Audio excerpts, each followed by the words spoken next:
Welcome to డి6. This is professor Vinod Kumar.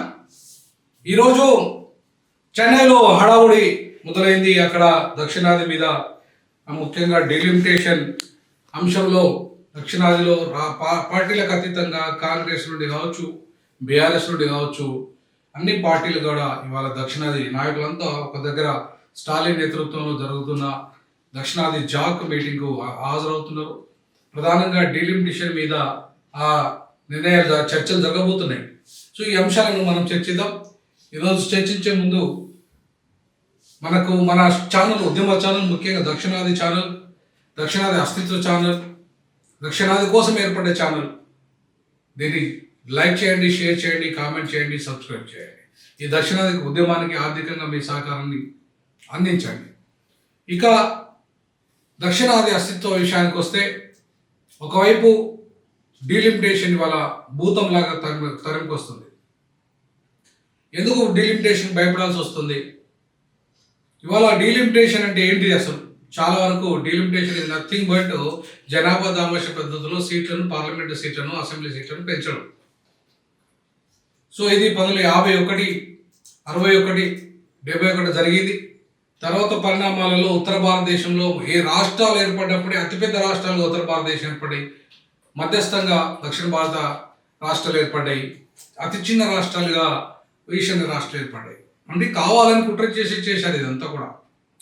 ఎవరైతే ఈ బ్రాహ్మణ అగ్రవర్ణాలు, ఆధిపత్య కులాలు ఉన్నాయో, ముఖ్యంగా ఉత్తరాది ఆర్య సంతతి జాతి ఉన్నదో, వాళ్ళంతా కూడా ఈ దేశంలో కుట్రవన్నీ ఎట్టి పరిస్థితుల్లో ఈ బహుజనులను 80% ఉన్నారు, వాళ్ళు ఏకమైతే ఇవాళ రాజ్యం పోతుంది.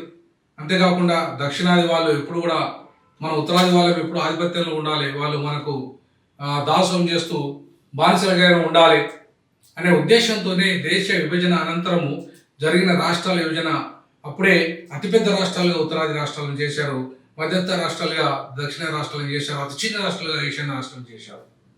అందుకే ఇవాళ మధ్యస్థంగా ఉన్న రాష్ట్రాలు ఏవైతే ఉన్నాయో, ఇవాళ ఉత్తరాది రాష్ట్రాల కంటే, ముఖ్యంగా బీమారు రాష్ట్రాల కంటే కూడా, బీహారు, మధ్యప్రదేశ్, ఉత్తరప్రదేశ్ లాంటి రాష్ట్రాలు ఏవైతే ఉన్నాయో, ఈ రాష్ట్రాలన్నిటికంటే కూడా మధ్యస్థ రాష్ట్రాలైన దక్షిణాది రాష్ట్రాలు అన్ని రంగాల్లో, ఇవాళ విద్యారంగంలో, వైద్య రంగంలో, ఐటీ రంగంలో, ఫార్మా రంగంలో, అన్ని రంగాలలో మొత్తం ఉత్తర భారతదేశం కంటే దాదాపుగా ఒక 100 సంవత్సరాలు అడ్వాన్స్గా ఉంది.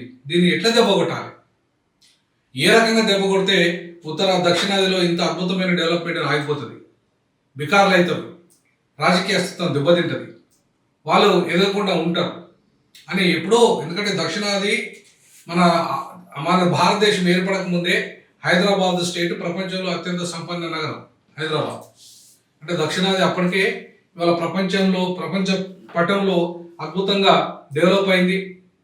ఈ ప్రాంతము బ్రిటిష్ కాలనీలో బ్రిటిష్ వాళ్ళు పరిపాలించిన కారణంగా ప్రధానంగా ఇదంతా కూడా చాలా మెడ్రాస్ ప్రెసిడెన్సీ కానీ, ఇవాళ మీకు బాంబే ప్రెసిడెన్సీ కానీ మీకు అద్భుతంగా డెవలప్ అయినాయి. టెక్నాలజీ రంగంలో కావచ్చు, వ్యవసాయ రంగంలో కావచ్చు, ఫార్మా రంగంలో కావచ్చు, అన్ని రంగాల్లో ఇంగ్లీష్ ఎడ్యుకేషన్ ఇక్కడ ఉన్న కారణంగా ఒక కమ్యూనల్ ఫోర్సెస్ కాకుండా సెక్యులర్ ఫోర్సెస్ అయిన కారణంగా ఇక్కడ డెవలప్మెంట్ అనేది జరిగింది. అదే ఉత్తర భారతదేశంలో డెవలప్మెంట్ జరగకపోవడానికి కారణం ఏంటంటే వారి communal forces Hindi medium, English education దూరంగా ఉండడము, వాళ్ళు ఎక్కువగా ఇవాళ కులాన్ని, మతాన్ని బాగా విపరీతంగా గుళ్ళు గోపురాల చుట్టూ తిరిగి ఇవాళ అంటరానితనాన్ని, వర్ణ వివక్షతను విపరీతంగా పాటించి ఇవాళ బహుజనులు ఎదగకుండా చేసిన చరిత్ర అక్కడ ఉత్తర భారతదేశంలో ఉంది.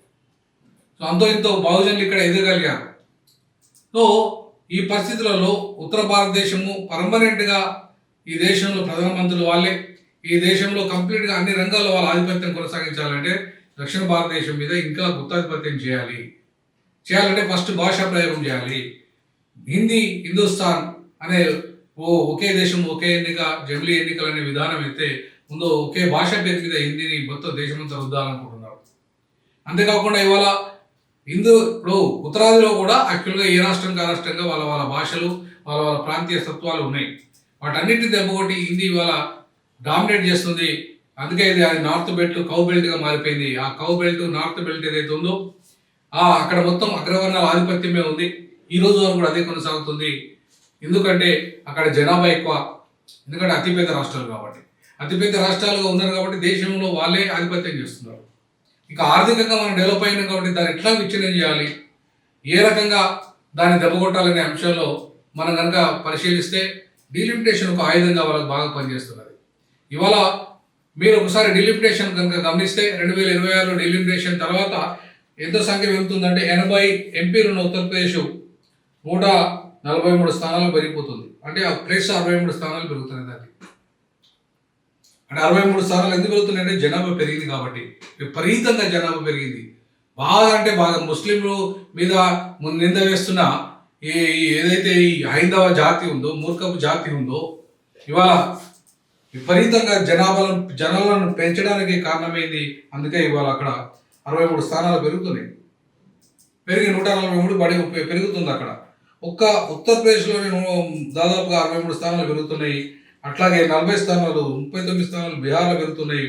రాజస్థాన్లో 50 పెరుగుతున్నాయి. 25 పెరుగుతున్నాయి. సో ఇవాళ మనకు స్పష్టంగా కనబడుతుంది ఏంటంటే వాళ్ళ స్థానాలు ఏవైతే ఉన్నాయో 50కి 25కు అంటే 39 స్థానాలు, బీహార్లో 39 స్థానాలు పెరుగుతున్నాయి. అంటే ఒక బీహారు అండ్ ఉత్తరప్రదేశ్ కలిపితే ఎన్ని అవుతున్నాయి అంటే 222 స్థానాలు అవుతున్నాయి. అంటే ఒక 2 రాష్ట్రాలు కలిపితేనే మరి 222 స్థానాలు అవుతున్నాయి. ఇక్కడ ఆంధ్రప్రదేశ్ తమిళనాడు కలిపితే ఇవాళ మనకు ఆంధ్రప్రదేశ్ తెలంగాణ కలిపితే 64 స్థానాలు మాత్రమే అవుతున్నాయి. తమిళనాడు కలిపితే 100 స్థానాలు అవుతున్నాయి. మరి ఇవాళ తమిళనాడు 100, మనం 3 రాష్ట్రాలు కలిపినా వీళ్ళ 2 రాష్ట్రాలతో సమానం కాదు కదా, దాంట్లో సగమే అవుతుంది. అంటే ఎంత పెరిగిపోతుందో చూడండి వాళ్ళ ఆధిపత్యం. మన ఏపీలో 6 ఎంపీ స్థానాలు పెరుగుతున్నాయి, తెలంగాణలో 6 ఎంపీ స్థానాలు పెరుగుతున్నాయి. కానీ వాళ్ళ ఒక యూపీలోనే 63 పెరుగుతున్నాయి.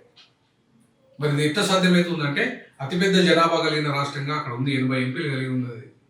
ఇవాళ జనాభా పెంచుకోగలిగింది కాబట్టి ఇవాళ వాళ్ళ బడ్జెట్లో కూడా వాళ్ళ బడ్జెట్ విషయానికి వస్తే కూడా మనకు తీరని నిర్ణయం జరుగుతుంది.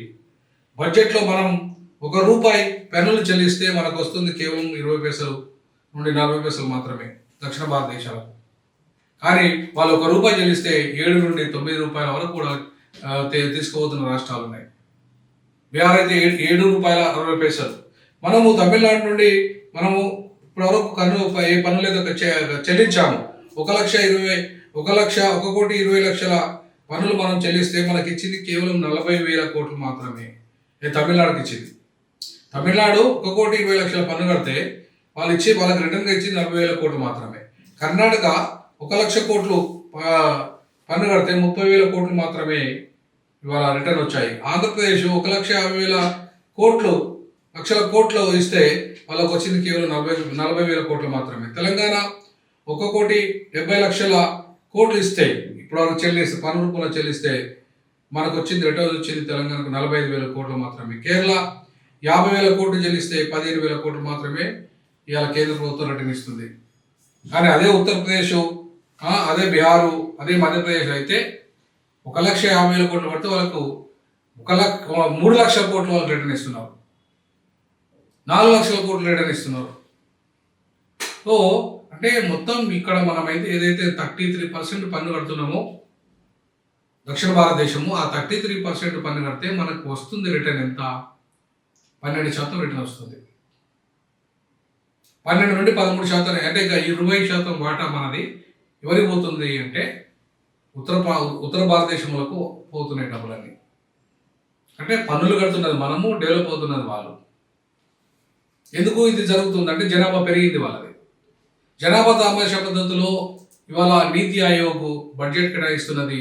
రేపు డీలిమిటేషన్లో కూడా జనాభా దామాషా పద్ధతిలోనే సంఖ్య పెరగబోతున్నది. అందుకే వాళ్ళది 888, అక్కడ ఇంద్రుడు, ఇక్కడ నరేంద్రుడు, అక్కడ ఆయుధుడు పరిపాలిస్తే ఇక్కడ నరేంద్రుడు పరిపాలిస్తాడు. మొత్తం 888 ఇవాళ రాజ్యంలో మొత్తం మెజారిటీ అంతా ఉత్తర భారతదేశం అయిపోతుంది. మన అస్తిత్వం ఉండదు, ఈశాన్య రాష్ట్రాల అస్తిత్వం అయితే అసలే ఉండదు. సో ఈ క్రమంలో మనకి అర్థం కావాల్సింది ఏంటంటే స్పష్టంగా ఇవాళ మనకు మన దక్షిణాదికి జరుగుతున్న అన్యాయం, అస్తిత్వం ఒకవైపు భాషాధిపత్యం, హిందీ భాషాధిపత్యంతో దెబ్బకొట్టాలని చూస్తున్నారు. మరొక వైపు పన్నుల రూపంలో మనం కడుతున్న పన్నులు మనకు రిటర్న్ ఇవ్వకుండా అట్లీస్ట్ మనకు 10% కూడా మనకు రిటర్న్ ఇవ్వకుండా ఇవాళ దుర్మార్గం చేస్తున్నారు. అంతేకాకుండా ఇవాళ డీలిమిటేషన్ పేరుతో ఎంపీల సంఖ్య పెంచుకుంటున్నారు. అంటే పూర్తిగా మన రాజకీయ అస్తిత్వం మీద దెబ్బతినపోతున్నది. దేశ రాజకీయాల్లో మనం పర్మనెంట్గా ప్రధానమంత్రి అడగకుండా చేస్తున్నాం. మనం పర్మనెంట్గా ప్రధానమంత్రి అనే అంశమే లేవలేదు. రాష్ట్రపతి పదవి కానీ, ప్రధానమంత్రి పదవి కానీ, స్పీకర్ పదవి కానీ, ముఖ్యమైన కేంద్ర మంత్రి పదవులు కానీ మనం అడిగే పరిస్థితి లేకుండా చేస్తున్నాం. మరి ఇది ఎంత ప్రమాదకరం, ఎంత కుట్ర. మరి ఈ కుట్రను ఛేదించాల్సిన బాధ్యత ఉందా లేదా దక్షిణాది లీడర్లకు? అందుకే స్టాలిన్ వాళ్ళ సమావేశం ఏర్పాటు చేశారు.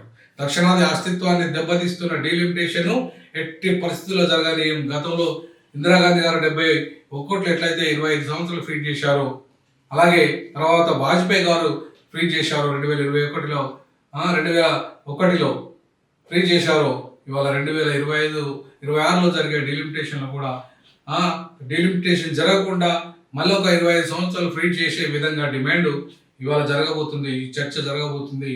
అప్పటికి 25-30 ఏళ్ళు కనుక ఫ్రీజ్ చేయగలిగితే దక్షిణ భారతదేశంలో కూడా జనసంఖ్య పెరిగే అవకాశం ఉంటుంది. లేదా 3 కోట్ల జనాభాతో ఒక రాష్ట్రం మీరు చేయగలిగితే అందరికీ సమానమైన ప్రాతినిధ్యము ఇవాళ పార్లమెంట్లో ఉంటుంది. కాబట్టి 3 కోట్ల జనాభాకు ఒక రాష్ట్రం చేస్తారా? చేయగలిగే దమ్ము మీకుందా? లేదా డీలిమిటేషన్ని ఫ్రీజ్ చేయండి. 30 ఏళ్ళు డీలిమిటేషన్ అనేది ఆపేసేయండి. అప్పుడే దక్షిణాది యొక్క అస్తిత్వం దెబ్బతినకుండా ఉంటుంది. కాబట్టి ఇవాళ దక్షిణాది అస్తిత్వాన్ని దెబ్బతీస్తున్న డీలిమిటేషన్ అడ్డుకోవడమే దక్షిణాది ప్రజల ప్రధాన కర్తవ్యము. అలాగే హిందీ భాషను అడ్డుకోవడమే దక్షిణాది ప్రజల తక్షణ కర్తవ్యము.